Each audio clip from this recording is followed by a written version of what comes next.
السلام علیکم ناظرین، میں آپ کا میزبان محمد شرف الدین سچ نیوز میں آپ کا استقبال کرتا ہوں۔ آئیے دیکھتے ہیں آج کی اہم خبر۔ کل نلگونڈا ڈسٹرکٹ میں بیرسٹر اسد الدین اویسی نے ایک جلسے میں مخاطب ہوتے ہوئے NRC اور CAA کے خلاف کہا۔ تو آئیے بیرسٹر اسد الدین اویسی صاحب نے کیا کہا، ہم آپ کو ایک خاص خبر دکھاتے ہیں۔ ہم کو ووٹ کی ضرورت ہے، اقتدار میں آپ ہے، میں نہیں ہوں۔ جن کے گھر میں بچے خودکشی کر رہے ہیں ان کے گھر والوں سے پوچھو، اس لیے مر رہے کہ آپ کی سرکار ان کو روزگار دینے میں ناکام ہوئی، آپ کی سرکار غربت کا خاتمہ کرنے میں ناکام ہوئی، اسی لیے وہ لوگ دل برداشتہ ہو کر، مایوس ہو کر خودکشی کر رہے ہیں۔ آپ بتائیے، اب یہ اس پس منظر میں آپ دیکھو یہ سب چیزیں جو ہو رہی ہیں۔ میرے عزیز دوستوں اور بزرگوں، CAA امت شاہ صاحب سے وہ امید کر رہے تھے جو ہوم منسٹر ہے وہ اس وقت تک چین سے نہیں بیٹھیں گے جب تک کہ جامعہ ملیہ کی پولیس، جس میں جامعہ ملیہ میں گھس کر ایک 23 سال کے مناظ الدین کو جو لائبریری میں LLM کی تعلیم حاصل کر رہا تھا اس کو مار کر اس کی آنکھ کو ضائع کر دیا، تو ہم امید کر رہے تھے کہ وزیر داخلہ اس وقت تک چین سے نہیں بیٹھیں گے جب تک کہ ان پولیس والوں کے خلاف ایکشن نہیں لے لیتے جنہوں نے ایک 22-23 سال کے بچے کی آنکھ سے اس کو محروم کر دیا۔ ہم امید لگا کے بیٹھے تھے کہ شاید ہمارے ملک کی دارالحکومت کیپٹل میں جامعہ ملیہ کی پولیس جو بچیوں کے ہاسٹل میں گھس کر بچیوں کو مارا پیٹا، ہمارے وزیر داخلہ اس وقت تک خاموش نہیں بیٹھیں گے جب تک کہ ان پولیس والوں کے خلاف ایکشن نہیں لیتے جو بچیوں کو لاٹھیوں سے مارا۔ ہم امید کر رہے تھے کہ وطن کے ہوم منسٹر جامعہ ملیہ کی مسجد میں جو لوگ نماز مغرب ادا کر رہے تھے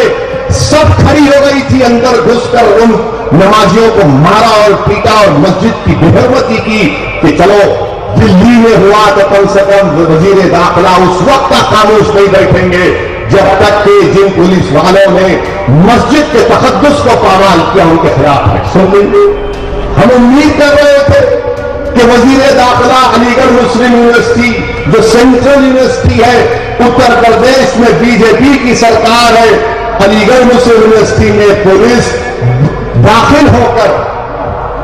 ٹیئر گیس برساتی ہے اور ایک ٹیئر گیس کا شیل ایک معصوم بچے کے ہاتھ پر گرتا ہے، زخمی ہوتا ہے، اس بچے کے ہاتھ کو کاٹنا پڑتا ہے۔ ہم امید کر رہے تھے کہ وزیر داخلہ چین سے نہیں بیٹھیں گے جب تک ان پولیس والوں کے خلاف ایکشن نہیں لے لیتے۔ ہم امید کر رہے تھے کہ 20 دسمبر کے دن جو اتر پردیش میں CAA کے خلاف احتجاج ہوا، پورامن تھا، جس پر پولیس نے فائرنگ کی، 20 لوگ مارے گئے۔ ہم امید کر رہے تھے کہ شاید ہمارے وطن کے وزیر داخلہ اپنی حکومت اتر پردیش میں BJP سے پوچھیں گے کہ کیسے سلمان نامی بچہ جو UPSC کی تیاری کر رہا تھا اپنے پولیس اس کو گرفتار کرتی ہے اور اس کی لاش اس کے گھر والوں کے حوالے کرتی ہے۔ ہم امید کر رہے تھے کہ امت شاہ چین سے نہیں بیٹھیں گے اور سلمان نامی ایک اور بچہ جو اپنے 7 مہینے کے بچے کے لیے دودھ لانے کے لیے گیا، اس کے بائیں آنکھ میں گولی لگی، شاید وہ انصاف کریں گے۔ ہم امید کر رہے تھے کہ یہ کچھ کریں گے، مگر کچھ نہیں ہوا۔ اور آج ہوم منسٹر صاحب کہتے ہیں کہ میں اس وقت تک چین سے نہیں بیٹھوں گا جب تک کہ پورے ریفیوجیوں کو بھارت کی سٹیزن شپ نہیں مل جاتی۔ روز 9 لوگ مر رہے، مرنے دو، 20 لوگ مر گئے، مرنے دو۔ ایک 7 مہینے کا بچہ اپنے باپ سے محروم ہوگا، فکر نہیں ہے۔ ایک بچے کی آنکھ ضائع ہو گئی، فکر نہیں ہے۔ بچیوں کو پکڑ کر پیٹا گیا، کوئی بات نہیں۔ جواہر لال نہرو یونیورسٹی میں پولیس ABVP کے غنڈوں کو اپنے داماد کو جیسا گھر میں گھساتے اسے بچوں کو JNU میں گھسایا، وہاں پر مارا اور پیٹا، اور جس طرح دولہے کا استقبال کرتے اس طرح بغیر بھنگانا لیے ان کو جانے بھی دیا JNU سے۔ امت شاہ صاحب چین سے بیٹھے ہیں، اسی لیے پورے ملک میں بے چینی ہے، پورے ملک میں احتجاج